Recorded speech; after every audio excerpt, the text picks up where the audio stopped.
मिकदार में डेटे को स्टोर कर सकते हैं परमानेंटली तौर पर। अब परमानेंटली आप अंडरस्टैंड कर रहे होंगे, मुस्तकिल तौर पर। मैंने पीछे भी ये बात की, दोबारा से ये बात करूँगा कि डेटे से मुराद कोई भी चीज़ हो सकती है आपकी। कोई ऑडियो, जैसे आपके मोबाइल में कोई ऑडियोज़, कोई वीडियोज़ पड़ी होंगी। इसके अलावा अगर आप बात करें अपने पढ़ाई के रिलेटेड, आपके बुक्स, आपके नोट्स। अगर आप लाइब्रेरी में चले जाएँ अपने कॉलेज की, तो लाइब्रेरी के अंदर आपको कितनी बुक्स मिल जाएंगी? 1000, 10,000। चले अगर मान भी लें 20,000 बुक्स हैं, तो उस 20,000 बुक्स के लिए बहुत बड़ी लाइब्रेरी है। अगर वही सारी बुक्स अगर मैंने स्टोर करनी है अपने कंप्यूटर पे, तो आप सोच लें वो बहुत कम जगह ऑक्यूपाई करेगी, MBs में या GB में। तो वो जगह बहुत कम बनती है। आपके मेमोरी कार्ड के अंदर किसी कोने में वो स्टोर होगी और वो बहुत कम मिकदार में आपकी बहुत बड़ी चीज़ बहुत थोड़ी जगह लेते हैं उसमें स्टोर हो जाएगी। और दूसरा, आप ये भी नोट कर रहे होंगे कि आपकी स्टोरेज कैपेसिटी जो आजकल कंप्यूटर की है, वो डे बाय डे इंक्रीज़ होती जा रही है। अगर आप अपने मोबाइल्स की मेमोरी कार्ड की बात करें, तो पहले मेमोरी कार्ड 8 GB के आते थे, फिर 16 GB के। अब उनकी कार्ड का साइज़ वही है फिजिकली, लेकिन उसकी capacity day by day increase हो रही है। और यही कैपेसिटी हमें बहुत ज़्यादा अट्रैक्ट करती है कि बहुत सारी चीज़ें जो ऐसे फिजिकली अगर आप रूम में रखें, पूरे हॉल में रखें, वो कंप्यूटर के अंदर वही चीज़ सॉफ्ट कॉपी में बहुत थोड़ी जगह में कंप्यूटर में स्टोर हो जाती है। तो ये भी एक बहुत बड़ी खसूसियत है। इसमें कंप्यूटर में आप बहुत सारा डाटा, बहुत सारी चीज़ें स्टोर कर सकते हैं एक थोड़ी सी जगह के अंदर। तो ये भी खसूसियत है कंप्यूटर की। उसके बाद 5वें पॉइंट की अगर हम बात करें तो वर्सटैलिटी है। वर्सटैलिटी का मतलब होता है कि हम हरफन मोला, हर तरह का काम करना। हम पहले भी बात कर चुके हैं कि कंप्यूटर एक जनरल पर्पस मशीन है। मैंने आपको जिक्र किया पीछे भी आपकी दूसरी स्लाइड्स के अंदर कि computer is a general purpose programmable machines.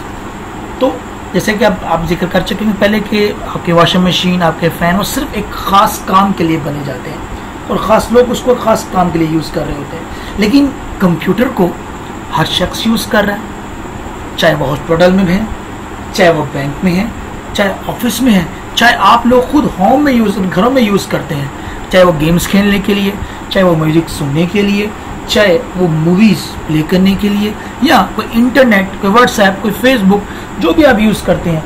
तो हर शख्स इसको अपने हिसाब से यूज़ करता है अपने ज़रूरत के मुताबिक। इसी तरह हम बात करें बैंक्स में, तो बैंक्स में बैंकर यूज़ करते हैं आपके अकाउंट्स को मेंटेन करने के लिए।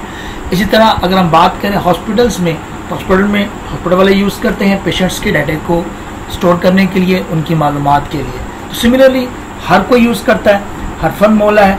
इसलिए ये खसूसियत इसको बाकी चीज़ों से, बाकी मशीनों से मुख्तलिफ बनाती है। इसी वजह से लोग उससे ज़्यादा इसको इस्तेमाल कर रहे हैं। तो ये भी खूबी है जिसकी वजह से कंप्यूटर मज़ीद से मज़ीद तर इस्तेमाल होते जा रहे हैं और लोगों में पॉपुलर होते जा रहे हैं। अगर हम बात करें पॉइंट नंबर 6 की, तो कंसिस्टेंसी की बात करें, तो हम सब लोग जानते हैं, सब लोग हम इंसान हैं, हम एक काम करते हैं डेली। जैसे अगर हम डेली खाना खाते हैं, तो क्या हम खाने को एक ही टाइम पे स्टार्ट करते हैं? क्या डेली एक ही टाइम पे शुरू करते हैं और इसी टाइम पे ख़त्म करते हैं? नहीं, हम कभी नोट ही नहीं करते। अगर इसी तरह का मैं आपसे बात कहूँ, आपसे क्वेश्चन पूछूँ 6 × 6, आप जवाब देंगे 36। अगर आपसे अगेन पूछूं, तो एक वक्त के बाद आप उस चीज़ से इरिटेट हो जाएंगे, तंग हो जाएंगे कि सर बार बार एक ही चीज़ पूछी जा रहे हैं। लेकिन अगर आप यही एक्शन कंप्यूटर पे परफॉर्म करें, चाहे 100 टाइम परफॉर्म करें, तो कंप्यूटर आपको सेम आंसर देगा। लेकिन अगर इंसान को अगर आप एक ही काम बार बार दें, तो वो शायद वो काम उसी तरह बार बार ना कर सके। दूसरी हम बात करें, हम ब्रेक मांगते हैं, हम थक जाते हैं, हम बोर हो जाते हैं, तो कंप्यूटर में ही ऐसा काम नहीं है। ना वो थकता है, ना वो बोर होता है। वो इक्वल अटेंशन से सेम काम, सेम चीज़ बार बार करता रहता है। वो किसी चीज़ में कम ज़्यादा काम नहीं करता। तो वो जो चीज़, ये वो खसूसियत है जो कंप्यूटर को और ज़्यादा हमारे लिए इम्पोर्टेंट बना रही है। ये कंप्यूटर सेम एक्शन साथ सेम रिजल्ट्स देता है, वो रिजल्ट्स में अप एंड डाउन नहीं करता हमारी तरह। तो कंप्यूटर की ये भी खसूसियत है, इसके वजह से कंप्यूटर मज़ीद हमारी लाइफ के अंदर और ज़्यादा इन होते जा रहा है। अगर हम बात करें मज़ीद आगे चलें तो कंप्यूटर की एक और खसूसियत है जो आजकल बहुत ज़्यादा पॉपुलर है, जिसे हम कहते हैं कम्युनिकेशन। आप जानते हैं कम्युनिकेशन होता क्या है? कम्युनिकेशन जैसे हम एक दूसरे से बातचीत करते हैं, इसी तरह कंप्यूटर एक दूसरे से जब बातचीत करें, अगर हम इसको थोड़ा टेक्निकली करें तो process of transferring data from one computer to another computer, जब डाटा एक कंप्यूटर से दूसरे कंप्यूटर पर जाता है। अगर हम इस बात एग्जाम्पल को और आसान वर्ड में अंडरस्टैंड करें तो आपके मोबाइल फ़ोन, आप मोबाइल पर किसी को कॉल मिलाते हैं। अब वो कॉल जो मिला रहे हैं उस शख्स, हो सकता है वो शख्स आपके पास खड़ा हो सकता है वो शख्स किसी दूसरी सिटी में हो सकता है वो शख्स किसी दूसरे कंट्री में हो, लेकिन आप नोट करें अगर वो दूसरे शख्स दूसरे मुल्क में भी है तो कॉल को मिलाने में आपको विद इन फ्यू सेकेंड्स मिलेंगे। मतलब ये कि आपने बहुत विद इन फ्यू सेकेंड, जो आपका फासला बहुत हज़ारों किलोमीटर में था, कंप्यूटर ने उसे बहुत फास्टली एक कंप्यूटर से दूसरे कंप्यूटर को उसको कनेक्ट कर लिया। इसे कंप्यूटर साइंस में हम एक और ख़ास टर्म से भी जानते हैं, जिसे हम नेटवर्क कहते हैं, जो कि इंशाल्लाह इनकमिंग लेक्चर्स में हम डिस्कस करेंगे। लेकिन फिर वक्त हमारा जो इस टाइम फोकस है उसी बात तरह के कम्युनिकेशंस का मकसद क्या है। अगेन अगर हम बात करें कि कंप्यूटर आपके डाटे को, इंस्ट्रक्शंस को, इंफॉर्मेशन को शेयर कर, अगर आप बात करें व्हाट्सएप की बात करें तो व्हाट्सएप पे आप डाटा, जैसे हम अपना लेक्चर आपको शेयर करते हैं तो with in a few seconds मैं अपने व्हाट्सएप पे इसको अपलोड करता हूँ, तो उसके बाद फ़ौरन विद इन अ सेकेंड वो सब आप सबके पास, चाहे वो 100 हैं, चाहे 2000 हैं, जितने भी लोग हैं उन सबके पास वो चीज़ चली जाती है ना विद अ फ्यू सेकेंड।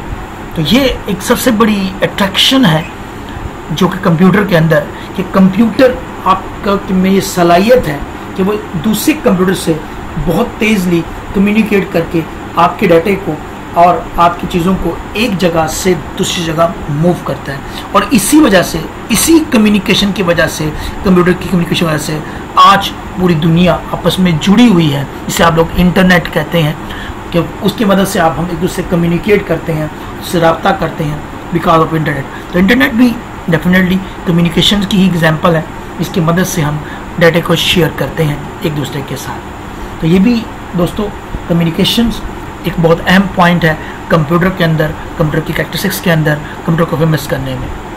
इसके अलावा अगर हम बात करें तो नेक्स्ट पॉइंट है recalling. Recalling is also very important. How? आप सब लोग जानते हैं, अगर मैं आपसी से प्रीवियस लेक्चर के मुतालिक पूछूं तो आप में से बहुत से लोग को शायद लेक्चर याद ना हो, सर याद नहीं है, सर माइंड में नहीं आ रहा। लेकिन आप ये जानते हैं कि कंप्यूटर में आप डाटे को, इंफॉर्मेशन को जो आपने स्टोर किया हुआ है, जो आपने महफूज किया, जब चाहें, जहाँ चाहें, जिधर चाहें उसको आप इस्तेमाल या रिकॉल कर सकते हैं। फॉर एग्जांपल अगर हम बात करें कि मोबाइल्स की, आपके मोबाइल्स के अंदर आप लोगों ने यकीनन कॉन्टैक्ट सेव किए होंगे। अब अपने किसी दोस्त के कॉन्टैक्ट को कॉल करनी है तो अब जैसे उसका नाम उसके स्पेल करते हैं तो फ़ौरन वो आपको ले आता है। वो आपकी तरह लेम एक्सक्यूज़ नहीं करता, अभी याद नहीं, अभी मूड नहीं है, तो फ़ौरन आपको वो चीज़ रिकॉल कर देता है। इनके डाटा आपका जो कंप्यूटर पे स्टोर है, आप उसे जब चाहें, जिधर चाहें उसको इस्तेमाल कर सकते हैं। आपको इस बात की टेंशन नहीं है कि अब सुबह है, दोपहर है, शाम है, आपका टाइम वेस्ट नहीं होता। अगर आप सिमिलरली अगर आप मैनुअल की बात करें, अगर आप किसी क्लर्क के पास जाते हैं तो सर मुझे रिजल्ट दे दें अपने फ्लां सेमेस्टर का, वो कहे बेटा मेरा शाम को आना या कल आना, अभी ज़रा मैं बिजी हूँ, यहाँ भी मुझे टाइम मिलेगा उसको रिजल्ट कार्ड को ढूंढने में। लेकिन अगर वो चीज़ कंप्यूटर के अंदर है तो with in a few second आपके सामने वो चीज़ आ जाती है। ये भी एक खसूसियत है जो कि कंप्यूटर को बहुत ज़्यादा फेमस बना रही है, कंप्यूटर के अंदर रिकॉलिंग की कैपेसिटी। अगर हम जिक्र आगे करें तो कंट्रोल सीक्वेंस की बात करें, जो सबसे अहम पॉइंट है अब सीक्वेंस आप जानते हैं तरतीब को कहते हैं कि कंप्यूटर को जो चीज़ जिस तरतीब में रहते हैं कंप्यूटर उस चीज़ को उसी सीक्वेंस में फॉलो करता है। हम प्रीवियस बात कर चुके हैं, computer is a GIGO, garbage in garbage out. Mean Punjabi में कहते हैं जैसा मुंह वैसी चपेट। तो अब सिंपल सी बात है कि अगर आप कंप्यूटर को अगर आप जैसे इंस्ट्रक्शन देंगे कंप्यूटर वैसे ही उस इंस्ट्रक्शन को फॉलो करेगा। आप जहाँ क्लिक करेंगे जैसे क्लिक करेंगे वो उसी सीक्वेंस में उस चीज़ को चला देगा। तो similarly sequence is more important. जिस तरतीब में अगर आपने चीज़ पहले चलाई वो पहले चलेगी, जो बाद में चलाई वो बाद में चलेगी। तो सीक्वेंस को वो इंस्ट्रक्शंस को फॉलो करता है, वो इंस्ट्रक्शंस के जिस तरह आप कहेंगे उसी तरह इंस्ट्रक्शंस को वो फॉलो करके आपको रिजल्ट दे देगा। तो ये बड़ी एक अहम कैरेक्टरिस्टिक्स है, इसे हम कहते हैं कंट्रोल सीक्वेंस। उसके बाद लास्ट पॉइंट अगर आज हम डिस्कस करें इसे हम कहते हैं कॉस्ट रिडक्शन। इंसान चाहता क्या है लाइफ में? आजकल अगर बात करें तो दो ही चीज़ें इंपॉर्टेंट है, टाइम एंड मनी। हर शख्स का टाइम इंपॉर्टेंट है, हर शख्स चाहता है कि उसका टाइम बच जाए और दूसरा उसकी बचत भी हो जाए। तो कंप्यूटर में सबसे अहम जो कैरेक्टरिस्टिक्स है जो हमें प्रोवाइड करता है वो यही है कॉस्ट रिडक्शन। मतलब हमारा टाइम भी बचता है और साथ में हमारे पैसे। वो कैसे? अब सवाल ये है, एक काम आप कर रहे हैं मैनुअली तौर पर तो आपको उस पर काफ़ी काम टाइम लगेगा। अगर आप बात करें टाइम काम से मुराद कोई कैलकुलेशन, कोई प्रोसेसिंग जो इंसान के लिए करना थोड़ा सा डिफ़िकल्ट है। जैसे मैंने पीछे एग्जांपल दी आपको, ये डिस्कस कर चुके थे, जैसे कि मैं डिस्कस की थी एग्जांपल 2 × 2, बट जब मैंने बात की 3.67 मल्टीप्लाई बाई 8.765 तो डेफिनेटली ये आपके टाइम कंज्यूम करेगी। इसमें कंप्यूटर आपका टाइम सेव करेगा। और दूसरी बात मनी, डेफिनेटली कॉस्ट। जब आप बात करते हैं ऑटोमेशंस की हम तो कंप्यूटर कॉस्ट रिडक्शन होती है। तो मैनुअल काम पे जो आपके एक्सपेंसिव आते हैं कंप्यूटर वो आपके एक्सपेंसिव को कम कर देता है। जो काम हमारे लिए मुश्किल हो जाते हैं कंप्यूटर उसको इजीली चीप वे में हमारे लिए हल कर देता है। तो ये था हमारा लास्ट पॉइंट। तो बेटा आज हमने जो डिस्कस किया आप जानते हैं, आज हम लोगों ने दो चीज़ें आज पढ़ी। एक कंप्यूटर क्या है और दूसरा हमने डिस्कस किया कंप्यूटर की खसूसियात, उनकी कैरेक्टरिस्टिक्स। हमने बात की उसकी स्पीड पे, accuracy, storage, stability, consistency, communication, recalling, control sequence, cost reduction. Again computer की बेशुमार कैरेक्टरिस्टिक्स हैं, इसके अलावा भी हो सकती हैं, लेकिन फ़िलहाल ये 10 आप कम से कम ज़रूर माइंड में रखें और इनको देखिए। जैसे कि आप लोग जानते हैं हमने IT सीरीज़ की बुक फॉलो करनी है फ्यूजन टेक्नोलॉजी, मैं उसी के मुताबिक आपको लेकर चलूँगा। तो ये आपकी जो बुक है, अगर आपने लोगों ने बुक परचेज़ कर ली है तो आपको उस बुक के पहले ही पेज पर कंप्यूटर और उसकी कैरेक्टरिस्टिक्स मिल जाएंगी। तो काइंडली आप लोग उसको एक बार रीड कीजिए। बाकी जो आपके क्वेश्चंस हैं वो आप मुझसे पूछ सकते हैं। आज के लिए इतना ही काफ़ी है।